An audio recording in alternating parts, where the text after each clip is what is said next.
पहले के लोग कसम खाते थे, मां कसम, मैं गंगा की सौगंध खाता हूं, ऐसा है वैसा। पहले किसकी कसम खाते थे? मैं गंगा कसम खाता हूं, मैं भगवान कसम खाता हूं, मैं गीता की कसम खाता हूं, जो कहूंगा सच कहूंगा, सच के सिवा कुछ नहीं कहूंगा।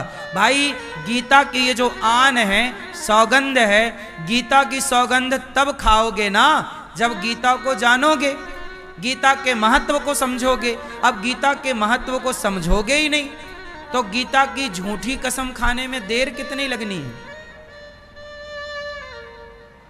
मां कसम, भाई मां की महिमा को जानोगे तब तो मां की आन का सम्मान रखोगे, गीता को जानोगे तब तो गीता का सम्मान करोगे। कसम खा लेने से क्या होगा?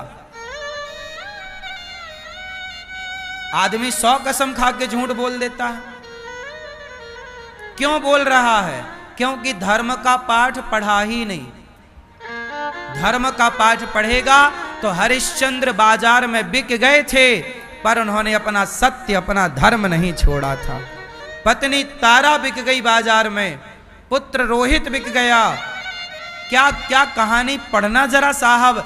मैं कहता हूं कि हर विद्यालय, हर स्कूल में बच्चों को हरिश्चंद्र की कथा जरूर पढ़ानी चाहिए, ताकि बच्चे सत्य बोलना सीखें। भैया हरिश्चंद्र के बारे में क्यों नहीं पढ़ाया जाता? बाबर के बारे में क्यों पढ़ाया जाता है? क्या मतलब हमारा बाबर से? हरिश्चंद्र के बारे में पढ़ोगे तो हरिश्चंद्र जैसे सत्यवादी बनोगे। और आज इस देश में सत्य बोलने वालों की बड़ी कमी है, हर तरफ झूठे लोग हैं। औरों की तो छोड़ो, बेटा झूठा हो रहा है। जब अपने धोखा देते हैं ना तो दर्द ज्यादा होता है। भाई बेटा ही धोखा दे दे तो आदमी भरोसा किस पे करेगा?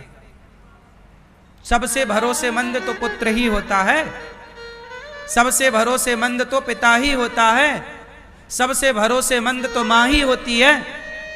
लेकिन मां ही धोखा दे दे, पत्नी ही धोखा। पत्नी और पति ये रिश्ते किस पर चलते हैं? बोलो, विश्वास पर चलते हैं। लेकिन आपने कभी सोचा कि वो आदमी, राजा नाम का लड़का, कभी सोचा नहीं कि मेरी पत्नी मुझे मरवा देगी? वो तो अपनी पत्नी के साथ खुश था। पत्नी एकांत में ले गई और अपने पति को मरवा दिया।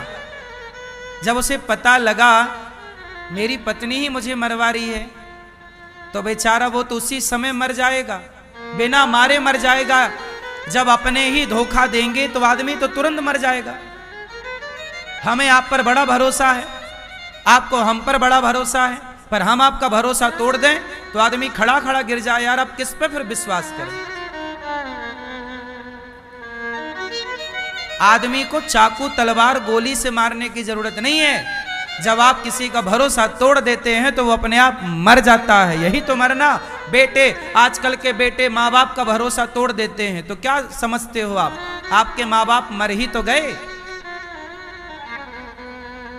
वो मरे बराबर हैं।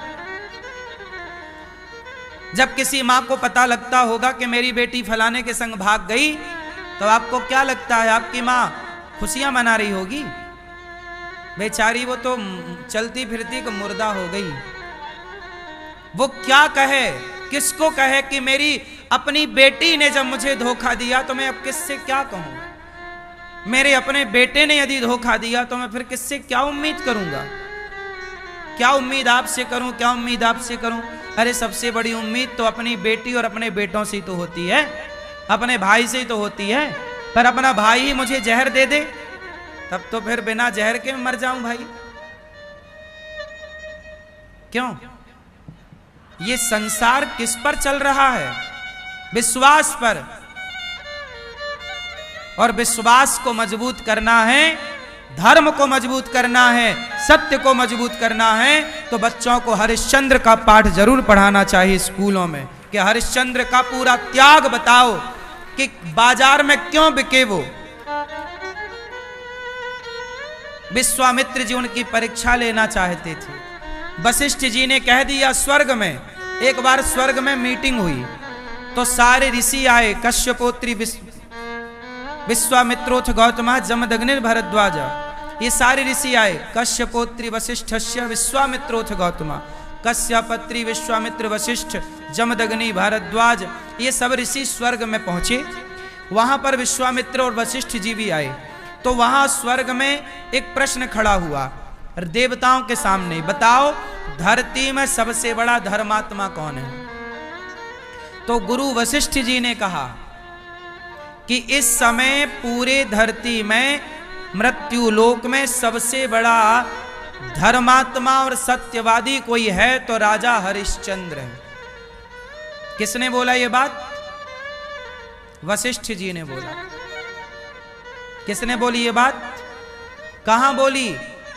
स्वर्ग लोक में मनुष्य लोक के मनुष्यों का प्रशंसा चल रही है, बड़ाई तारीफ के धर्म देवताओं के पास भी इतना बड़ा धर्म नहीं है जितना धर्म राजा हरिश्चंद्र के पास। राजा हरिश्चंद्र बहुत बड़े धर्मात्मा हैं, बहुत बड़े सत्यवादी हैं। अच्छा, विश्वामित्र जी को लगा कि मैं परीक्षा लेकर देखूंगा, तो विश्वामित्र जी परीक्षा लेने आए। अब देखो परीक्षा कितनी टेढ़ी होती है। आप लोग कहते हो ना गुरुजी हम तो सत्य पर धर्म पर चल रहे हैं, भगवान बड़ी परीक्षा ले रहे हैं। अरे भैया सत्य पर चलोगे तभी तो परीक्षाएं होंगी, और परीक्षा के बाद ये निष्कर्ष निकलेगा कि आप धर्म पर चलते हैं, परिस्थितियां कैसी भी हों पर आप धर्म नहीं छोड़ते। यही तो परीक्षा है। इसलिए अपने धर्म पर अडिग रहो, चुनौतियां आएंगी। अब विश्वामित्र जी ने कहा कि मैं हरिश्चंद्र की परीक्षा लूंगा। अब विश्वामित्र जी आए हरिश्चंद्र के पास। हरिश्चंद्र अयोध्या के राजा थे। ये हरिश्चंद्र कौन है बता दूं? भगवान राम के पूर्वज।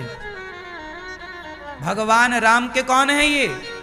इन्हीं हरिश्चंद्र के वंश में आगे चल के भगवान राम का जन्म हुआ, प्रकट हुए। ये राम के पूर्वज हैं हरिश्चंद्र। तो हरिश्चंद्र के पास विश्वामित्र जी आए। तो विश्वामित्र जी ने कहा कि हरिश्चंद्र मुझे यज्ञ करना है, मुझे कुछ धन चाहिए। तो हरिश्चंद्र ने कहा गुरुदेव आप आज्ञा करिए, कितना धन चाहिए? बोले बस इतना धन चाहिए कि मेरा यज्ञ संपन्न हो जाए, मेरा यज्ञ संपन्न हो जाए।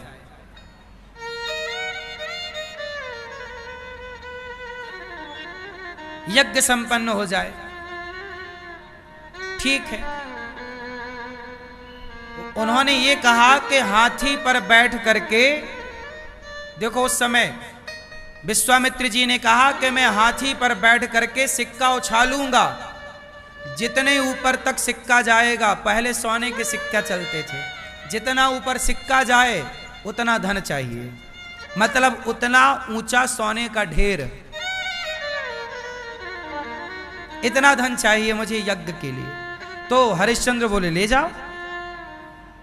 विश्वामित्र जी बोले पर मुझे यज्ञ करने में अभी 1-2 साल का टाइम लगेगा, पर मैं इतना धन कहां रखूंगा, इसलिए हरिश्चंद्र ऐसा करो कि मेरा धन तुम संभालो, मतलब मेरा धन अभी तुम अपने पास रखो, आपने मुझे दे दिया पर जब जरूरत पड़ेगी तो मैं आपसे अपना धन ले लूंगा। विश्वामित्र जी चले गए। अब विश्वामित्र जी ने रची माया, क्योंकि परीक्षा लेनी थी हरिश्चंद्र की, तो विश्वामित्र जी ने रची माया, अपनी माया से एक कन्या को प्रकट किया, सुंदर सी लड़की, जवान। वो लड़की गई और हरिश्चंद्र से बोली कि मैं आपसे विवाह करना चाहती हूं। तो हरिश्चंद्र बोले कि मैं तो शादीशुदा हूं, मैं आपसे विवाह नहीं कर सकता, मेरी तो पत्नी भी है और मेरा पुत्र भी है रोहित, पत्नी का नाम तारा है, मेरी पत्नी बड़ी पतिव्रता है, मैं पराई स्त्री के बारे में सोच भी नहीं सकता। पर वो स्त्री तो लिपटने लग गई, नहीं नहीं महाराज आपको तो हमसे विवाह करना पड़ेगा, आप हमारे मन की भावना नहीं समझ रहे हैं, हम कहाँ जाएं, हम तो आपसे विवाह करेंगे। बोले हम विश्वामित्र की पुत्री हैं, हमसे विवाह करो। नहीं कर रहे थे तो विश्वामित्र जी आ गए। विश्वामित्र जी बोले, राजन हमारी पुत्री आपसे विवाह करना चाहती, कर क्यों नहीं लेते? नहीं महाराज, मैं नहीं कर सकता, मैं पतिव्रता, मेरी पत्नी है, मैं नहीं कर सकता विवाह। हरिश्चंद्र ने कहा कि मुझे मेरा राज्य छोड़ना पड़े, मुझे मेरा शरीर छोड़ना पड़े, परिवार छोड़ना पड़े, मैं छोड़ दूंगा गुरुदेव, पर मैं अपने धर्म को नहीं छोड़ूंगा। मैं अपनी पत्नी का पति हूं, मैं अपनी पत्नी को धोखा नहीं दे सकता, मैं धर्म नहीं छोड़ूंगा। मेरा धर्म है कि मैं अपनी पत्नी को धोखा ना दूं। देखिए पत्नी के प्रति कितना सम्मान था। तो विश्वामित्र जी ने कहा, अच्छा आप अपना राज्य छोड़ सकते हो? बोले हाँ, राज्य छोड़ सकता हूं, पर पत्नी को दिया गया वचन नहीं छोड़ सकता। मैंने पत्नी को वचन दिया है कि मैं तेरे सिवा किसी और स्त्री का काम भाव से स्पर्श भी नहीं करूंगा। मैं अपनी पत्नी को दिया गया वचन नहीं तोड़ूंगा, प्राण जाए पर मैं राज्य छोड़ सकता हूं। तो विश्वामित्र जी बोले, राज्य दे सकते हो? बोले हाँ दे सकता हूं। किसे दे सकते हो? मुझे दे सकते हो। विश्वामित्र जी बोले, तुम मेरी बेटी से ब्याह नहीं कर रहे हो तो एक काम करो, मुझे अपना राज्य दे दो, या मेरी बेटी से ब्याह करो या मुझे अपना राज्य दो। हरिश्चंद्र बोले, ठीक है गुरुदेव, मैं अपना राज्य आपको देता हूं। तुरंत अपना राज्य विश्वामित्र जी को सौंपकर अपना मुकुट उतार दिया। विश्वामित्र जी ने कहा, मैं राजा हो गया, अब एक काम करो, ये सारे राजसी वस्त्र उतारो। राजा, अब मैं राजा हो गया, अब एक काम करो राजन, ये सारा राज्य मेरा हो गया? बोले हाँ हो गया। अब एक काम करो, जो आपने मुझे यज्ञ के लिए स्वर्ण मुद्राएं देने का बोला था, अब वो मुझे दो। अब हरिश्चंद्र फंस गए। हरिश्चंद्र बोले, मैंने तो अपना सारा राज्य दे दिया। जब सारा राज्य ही दे दिया तो वो स्वर्ण मुद्राएं तो राज्य में ही रखी हैं। बोले नहीं, आपने बोला था कि मैं आपको यज्ञ करने के लिए धन दूंगा, स्वर्ण मुद्राएं दूंगा, आप मुझे दो। तब हरिश्चंद्र ने कहा कि गुरुदेव ऐसा है कि मुझे 1 महीने का टाइम दो। कितने महीने का टाइम दो? अपनी पत्नी, अपने पुत्र और स्वयं को लेकर के हरिश्चंद्र राज्य से निकल गए। सोचिए, राज्य त्याग दिया पर धर्म नहीं त्यागा, पत्नी को दिया गया वचन नहीं त्यागा। ये बात आज के हर उस पुरुष को सुनना चाहिए जो पड़ोसन को ताकते रहते हैं, ताकते रहते तुझको सांझ सवेरे।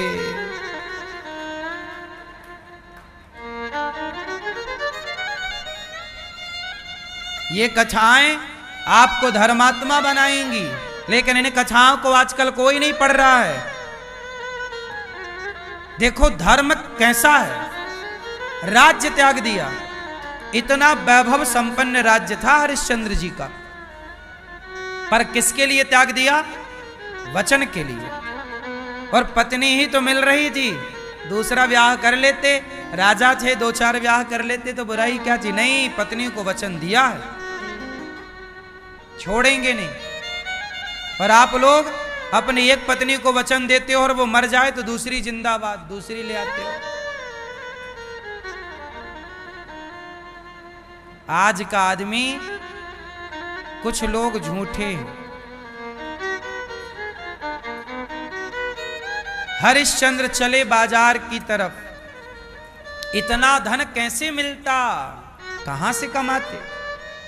काशी पहुंच गए। अयोध्या से निकले, कहां पहुंचे? कहां पहुंचे? काशी। काशी विश्वनाथ। काशी में पहुंचे तो महीना गुजरने में मात्र 1 दिन बचा।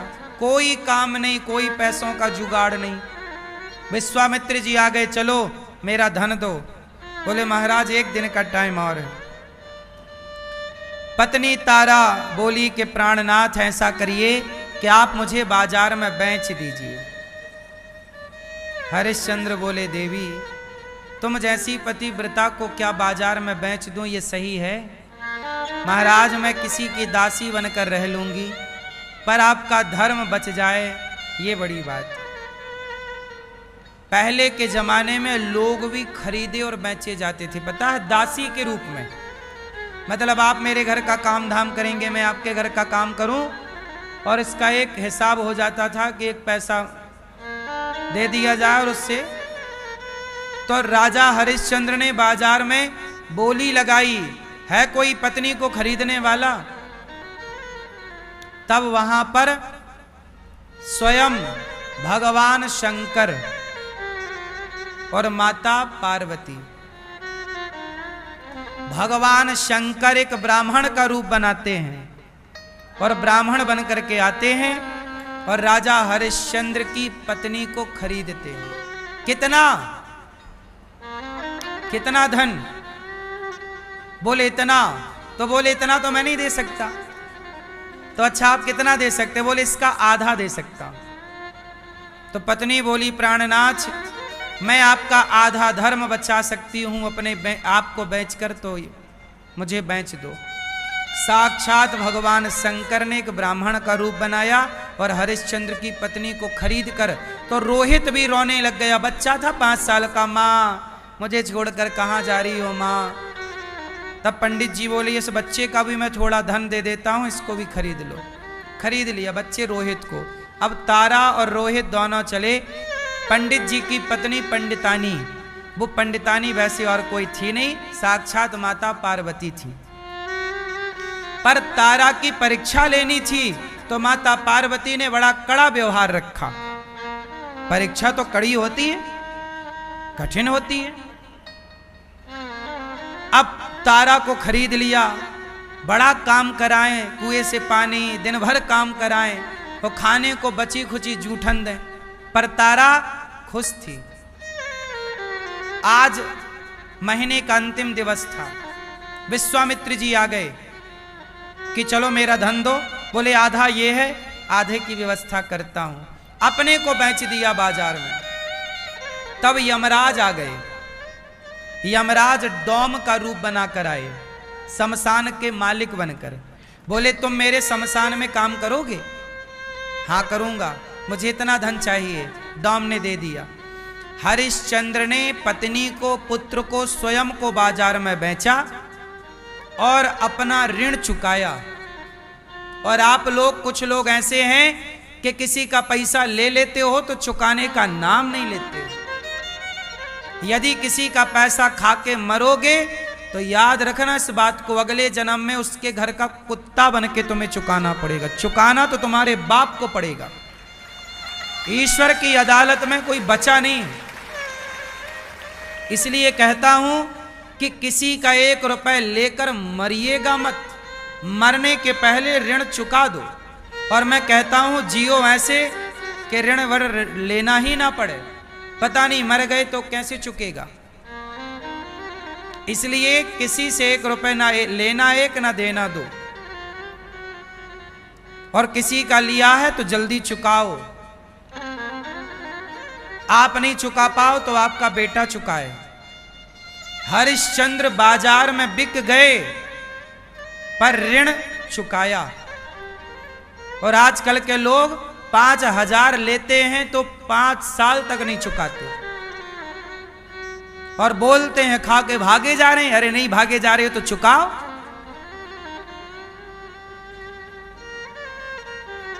पैसा किसी का खा के मत मरिएगा। आप लोगों ने किसी से लिया तो नहीं? लिया है तो चुका दीजिएगा। और दाल रोटी खाओ, नमक रोटी खाओ, अचार रोटी खाओ, पर कर्जे का घी मत पीना। कर्जे का घी ना पीना, भले नमक रोटी खाना। कर्जा ना हो सिर पर, वही सुखी है जिसके सिर पर कोई कर्जा नहीं है। वो लोग बड़े परेशान हैं जिनके सिर पर रातों की नींद हराम है, उनकी जिनके सिर पर कर्जा है। कर्जा मत लो। बुजुर्ग कह गए हैं कि जितना चादर है उतना पांव पसारो। काम करो, आगे बढ़ो। बैंक से लोन लेके ही काम करना पड़ता है आजकल, करो पर उतना ही लो जितना चुकाने की क्षमता। और जितना भी कर्जा आपके सिर पर है, अपने बेटों को बता दो कि बेटा मैं मर जाऊं तो तुम चुकाना। आपके घर का पूरा किस्सा आपके बेटों को पता होना चाहिए। बाप का ऋण बेटा चुकाता है, और वह बेटा नालायक है जो अपने बाप का कर्जा नहीं चुकाता। इसलिए बेटों को धर्म का पाठ पढ़ाओगे तो कर्जा चुकाएगा, वरना बेटा बोलेगा बाप से लिया दिया था, बाप को जहां बाप तो मर गया, हम क्या करें। जिसे नहीं चुकाना उसके पास लाख बहाने हैं, जिसे नहीं चुकाना उसके पास लाख बहाने हैं, और जिसे चुकाना है उसके पास कोई बहाना नहीं, सिर्फ चुकाना है। यही ईमानदारी। राजा हरिश्चंद्र बिक गए बाजार में, पर धर्म को नहीं जाने दिया। अब क्या हुआ, तारा जिस घर में काम करती थी वो पंडितानी बड़ा काम कराती, पर तारा अपमान सहकर भी काम करती, क्योंकि वो दासी है। अब एक दिन क्या हुआ, तारा का बेटा रोहित जंगल गया लकड़ी लेने, समिधा लेने, हवन की। तो वहां उसे एक सांप ने डस लिया। उस सांप ने भी विश्वामित्र जी के सारे पर डसा। विश्वामित्र जी ने कह दिया सांप से जाओ डस लो। छोटा 5 साल का बालक था रोहित, मर गया। जब मरा तो मां दौड़ी, उसे पता लगा, बच्चों ने बताया कि तारा मैया तुम्हारे बेटे को सांप ने, रोहित को सांप ने डस लिया। तारा दौड़ी तो पंडितानी ने रोक लिया। वो पंडितानी उस समय माता पार्वती थी। पार्वती मैया ने रोक लिया, कहां जा रही है, चल अभी भोजन बना, पहले भोजन बना, पहले घर के बर्तन धुल और मेरे पांव में जरा तेल लगा, फिर तेरे बेटे को देखने जाना। तुझे तो काम ना करने का बहाना चाहिए। सोचो बेटा मरा पड़ा है, सांप काटा, तड़प रहा है, पर पंडितानी मतलब माता पार्वती जाने नहीं दे रही। तो तारा नहीं गई कि मैं दासी इनकी हूं। देखो जरा, धर्म, बेटे के मरने के बाद भी धर्म का पालन है। आजकल का आदमी कहां धर्म पालन कर रहा है। जरा दुख संकट आए तो सारा धर्म भूल जाता है आदमी। उन्होंने सांप काटा था सवेरे 8 बजे। पूरा दिन उसे घर में माता पार्वती ने बिजी रखा। यही परीक्षा है, देखो कठिन। तुम तो जरा सी परीक्षाओं में विचलित हो जाते हो। विचार कर लो कि बेटा मरा पड़ा है और मरे हुए बेटे को देखने की परमिशन नहीं है। क्यों?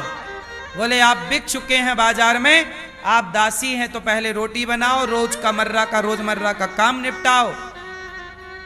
दिन भर काम करती रही। जब रात को पार्वती मैया ने सोने का नाटक किया, क्योंकि वो पंडितानी के रूप में पार्वती जी थी, तो वो सो गई। तब रात को पंडितानी को सुलाकर तारा गई अपने मरे हुए बेटे को, शरीर नीला पड़ चुका, मरा पड़ा, रोई। तारा मैया रोने लग गई, हे विधाता क्या पाप हो गया हमसे कि हमें यह दंड दिया जा रहा है। लेकिन देखो धर्म का पालन तब भी है। बेटे को सोचा कि यहां पड़ा रहेगा, इसका कम से कम अंतिम संस्कार तो होना चाहिए। हरिश्चंद्र का बेटा मरा तो सोचिए उड़ाने के लिए कफन का टुकड़ा नसीब नहीं हुआ। माता ने अपनी आधी साड़ी फाड़ी, उसे उड़ाया और शमशान की तरफ लेकर चली। संयोगवश शमशान में हरिश्चंद्र थे। वहां पर वो काम कर रहे थे, मुर्दा जलता उसका टैक्स लेते, जलने का 1 स्वर्ण मुद्रा लेके जलने देते।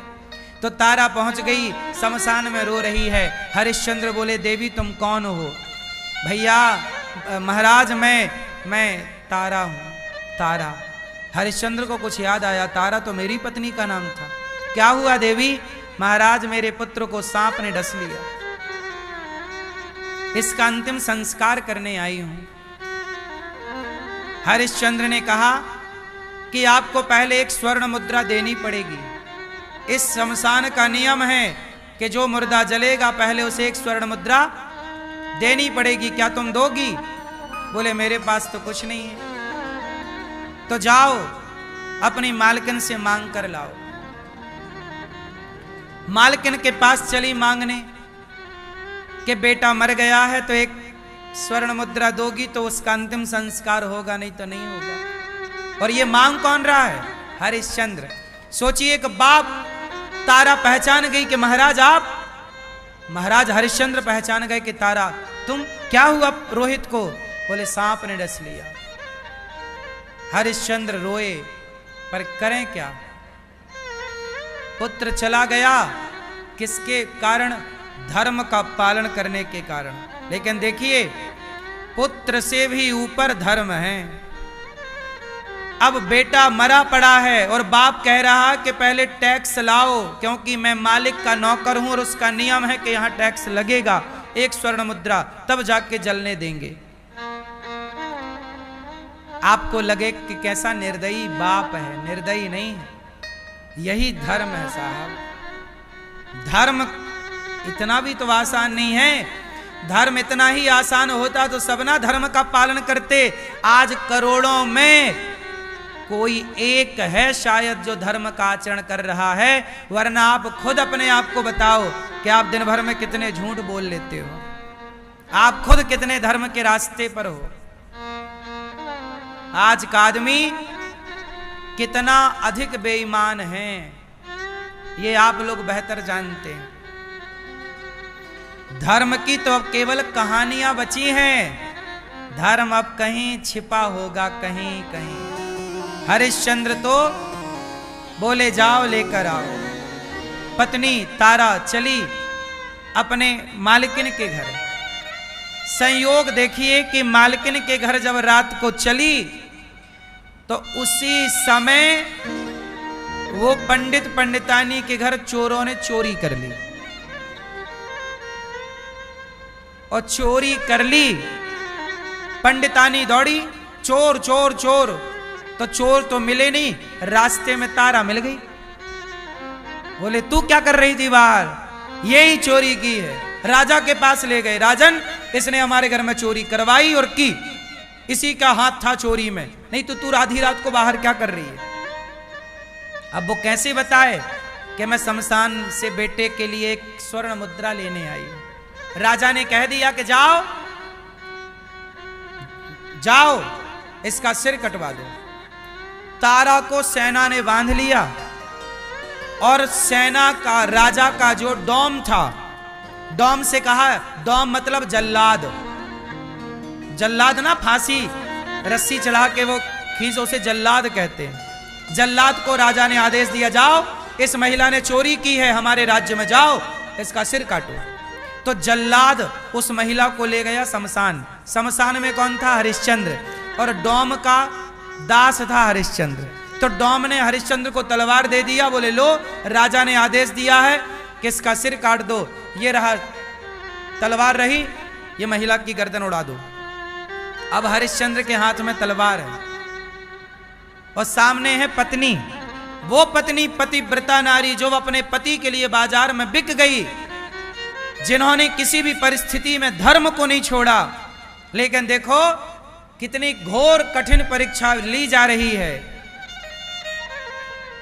छोटा व्यक्ति हो तो छोटी परीक्षा होती है।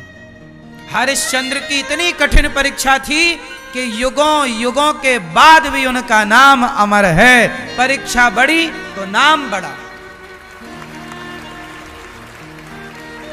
परीक्षा बढ़ी तो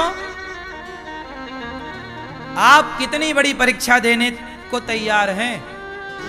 जितनी बड़ी परीक्षा देंगे उतने लंबे समय तक आपका नाम इतिहास याद करेगा। हरिश्चंद्र को तलवार दी गई, तारा ने, अब देखो एक तरफ बेटा रोहित मरा पड़ा है और दूसरी तरफ पत्नी की गर्दन पे तलवार चलानी है। और मालिक का आदेश है, जिसने मुझे खरीदा है उसकी आज्ञा तोड़ नहीं सकते। पत्नी ने कहा प्राणनाथ अपने धर्म का पालन कीजिए, अपने हाथ को कांपने मत दीजिए। पत्नी ने सिर झुका लिया गर्दन काटने के लिए एक लकड़ी का वो होता था, जहां छोटा सा गर्दन के आकार का गोलाई होती थी, उसमें ऐसे गर्दन रखी जाती थी और फिर उसे काटा जाता था। ये मृत्यु दंड किसी को हो तो ऐसे ही होता था। तो इनको मृत्यु दंड मिला राजा की तरफ से, और राजा का आदेश सिरोधार्य। तलवार उठाई हरिश्चंद्र ने, और पत्नी ने सिर झुका के खड़ी हो गई, और गर्दन काटने जैसी हरिश्चंद्र तलवार उठाए कि पत्नी जाए, पुत्र जाए, मैं भी जाऊं तो जाऊं, पर मेरा धर्म नहीं जाना चाहिए। क्या प्यार था धर्म से। इसलिए हमारे देश में मुगल आए, अंग्रेज आए, तो हमारे हिंदू मर गए, गर्दनें कटवा ली, पर उन्होंने धर्म को नहीं छोड़ा। और आजकल के कुछ लोग 1000, 5000, 10,000 रुपया में अपना धर्म बदल लेते हैं, धर्म परिवर्तन कर लेते हैं। ये देश उन हरिश्चंद्र का देश है जो बाजार में बिक सकते हैं, पर धर्म स्वधर्मे निधनम श्रेयः, पर धर्मो भयावह, मर जाएंगे, धर्म नहीं छोड़ेंगे। गुरु गोविंद सिंह जी के 2 बच्चे बाजार दीवार में जिंदा चुनवा दिए गए, बेचारे शहीद हो गए, पर उन बच्चों ने धर्म नहीं छोड़ा, जबकि उनकी आयु 5-7 वर्ष की थी। ये है धर्म मेरी माता। मृत्यु बहुत छोटी चीज है, धर्म बहुत बड़ी चीज है। बोलो हां, कौन बड़ा है? धर्म बड़ा। धर्म ना जाए, प्राण जाए, पर धर्म ना जाए। राजा हरिश्चंद्र ने तलवार उठाई और अपने पत्नी के गर्दन पर जो चलानी चाहिए, अब विश्वामित्र जी परीक्षा ले रहे थे, पकड़ लिया हाथ हरिश्चंद्र का। बस करो हरिश्चंद्र, बस करो। विश्वामित्र जी प्रकट हो गए, और मरा हुआ रोहित विश्वामित्र जी ने अपनी कृपा दृष्टि से जीवित किया, और वहीं भगवान शिव प्रकट हो गए, मां पार्वती प्रकट हो गई। वाह हरिश्चंद्र, तुम्हारे जैसा सत्यवादी धर्मात्मा इस धरती पर ना तुमसे पहले कभी देखा गया, ना तुमसे बाद कभी देखा जाएगा। इस तरह का धर्म सत्य युगों युगों तक, जब तक ये धरती रहेगी तब तक हरिश्चंद्र का नाम रहेगा। इसलिए मेरी माँ अपने बेटों को धर्मात्मा बनाना चाहती हो, पैसे वाला बनाना चाहती हो, तो पैसे वाला तो देखो कोई भी बन सकता है। आप अपना शरीर बेचना शुरू कर दो, पैसे वाले आप तुरंत बन जाओगे। भाई धर्म बिगाड़ कर भी पैसा कमाया जा सकता है। पैसा बड़ी चीज नहीं है मेरी माँ, पैसा तो धर्म बिगाड़ कर भी कमाया जा सकता है, पर धर्म पर चलना, धर्म के लिए जीना, धर्म के लिए मरना, इसी धर्म से ये धरती टिकी हुई है। इसलिए प्राण जाए तो जाने देना, पर धर्म को बचाए रखना। हरिश्चंद्र ने फिर विश्वामित्र जी उनके राज्य को लौटाया, और हरिश्चंद्र राजा बने। आज भी उनका नाम स्वर्ण अक्षरों में लिखा जाता है। मृत्यु लोक में बस नहीं, स्वर्ग लोक में भी हरिश्चंद्र का नाम है। ऐसे हरिश्चंद्र का पाठ बच्चों को स्कूल में पढ़ाया जाएगा, तो निश्चित हमारे बच्चे धर्म को जानने और मानने वाले होंगे। अब ये पाठ नहीं पढ़ाए जाते, धर्म की कोई बातें ही नहीं है। जब धर्म की बात ही नहीं है तो बच्चे धर्मात्मा बनेंगे कैसे? आजकल बच्चे कैसे बन रहे हैं? आजकल बच्चों को धर्म से कोई मतलब नहीं है, केवल मतलब है पैसे से। हाय रे पैसा पैसा, कैसे भी करके आज का आदमी केवल पैसा कमा रहा है। मर्डर करना पड़े तो मर्डर कर रहा है, बलात्कार करना पड़े तो बलात्कार कर रहा है, चोरी करना पड़े तो चोरी कर रहा है, भ्रष्टाचार करना पड़े तो भ्रष्टाचार कर रहा है, धोखा देना पड़े तो धोखा दे रहा, ठगी करना पड़े तो ठगी, सब कर रहा।